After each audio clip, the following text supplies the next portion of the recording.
नमस्कार, दीपाज किचन मध्ये आज आपण ऑफिस डब्यासाठी अगदी झटपट होणारी अळूच्या पानाची चटपटीत अशी एकदम टेस्टी भाजी बनवणार आहोत। चला तर मग रेसिपी सुरू करूयात। अळूच्या पानाची भाजी बनवण्यासाठी मी ते अळूची पानं स्वच्छ अशी धुवून अशी कट करून घेतलेली आहेत। तर आज आपण याची भाजी बनवणार आहोत। त्यासाठी मी इकडे गॅसवरती कढई गरम करायला ठेवली आहे। कढई आपली हलकीशी गरम झाली की त्यामध्ये 3 ते 4 चमचे इतकं तेल घालायचं आहे। तेल सुद्धा आपण हलकसं गरम होऊन देणार आहोत। त्यामध्ये आपण अर्धा चमचा इतके जिरे घालायचे आहेत। जिरे अगदी व्यवस्थित असे तडतडले गेलेले आहेत। आता आपण यामध्ये एक मीडियम आकाराचा बारीक चिरून घेतलेला कांदा घालायचा आहे। आता हा कांदा अगदी मध्यम गॅसवरती चांगला मऊसूत होईपर्यंत त्याला आपण परतून घेणार आहोत। त्यानंतर इथे मी 1 चमचा हिरवी मिरची आणि लसूण याचा मिक्सरमध्ये बारीक करून घेतलेला ठेचा घातला आहे। त्यामुळे या अळूच्या पानाची भाजी एकदम चटपटीत आणि टेस्टी बनली जाते। आता हे सुद्धा आपण अगदी तेलामध्ये व्यवस्थित असं याला परतून घ्यायचं आहे। तुम्ही ते बघू शकता, अगदी 2 ते 3 मिनिटांनंतर कांदा आपला चांगला भाजला गेलेला आहे। आता आपण यामध्ये कोरडे मसाले घालूयात। सुरुवातीला मी ते अर्धा चमचा धने पावडर घातली आहे। ही घरगुतीच धने पावडर आहे। त्यानंतर पाव चमचा आपण हळद घालायची आहे। तसेच इथे मी अर्धा चमचा इतकी लाल मिरची पावडर आणि चवीनुसार मीठ घातलेलं आहे। आता त्याला अगदी व्यवस्थित असं आपण तेलामध्ये परतून घेऊयात। इथे आपले हे सर्व मसाले तेलामध्ये अगदी व्यवस्थित असे परतले गेलेले आहेत। आता यामध्ये मी अर्धा चमचा काळा मसाला घातलेला आहे। तर इथे तुम्ही तुमचा घरगुती कांदा लसूण मसाला सुद्धा वापरू शकता। यामुळे अगदी चमचमीत अशी ही भाजी बनली जाते। त्यानंतर ही आपण अळूची पानं जी चिरून घेतली आहेत ती इथं घालायची आहेत आणि त्याला अगदी व्यवस्थित असं आपण मिक्स करून घेऊयात।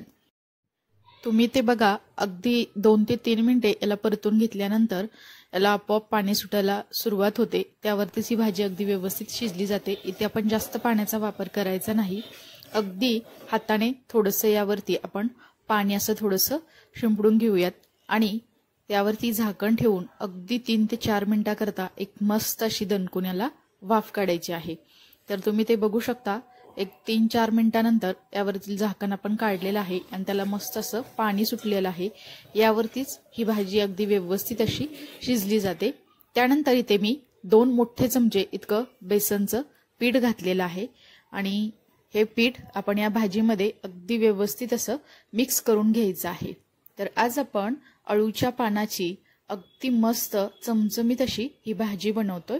इथं बघू शकता, बेसन मिक्स केल्यानंतर ही थोडंसं घट्ट असं झालेलं आहे। तर बेसन व्यवस्थित असं शिजण्यासाठी आपण यामध्ये अगदी 2 चमचे इतकं पाणी घालायचं आहे आणि त्याला परत एकदा आपण व्यवस्थित असं याला मिक्स करून घ्यायचं आहे। तर त्यानंतर यावरती आपण एक झाकण ठेवूयात आणि परत एकदा याला 2 मिनिटाकरता एक मस्त अशी वाफ काढून घेऊयात।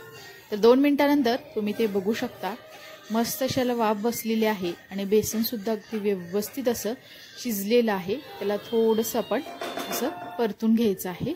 त्यानंतर असंच आपण याला अगदी 2 मिनिटाकरता अजून बारीक गॅसवरती ठेवणार आहोत।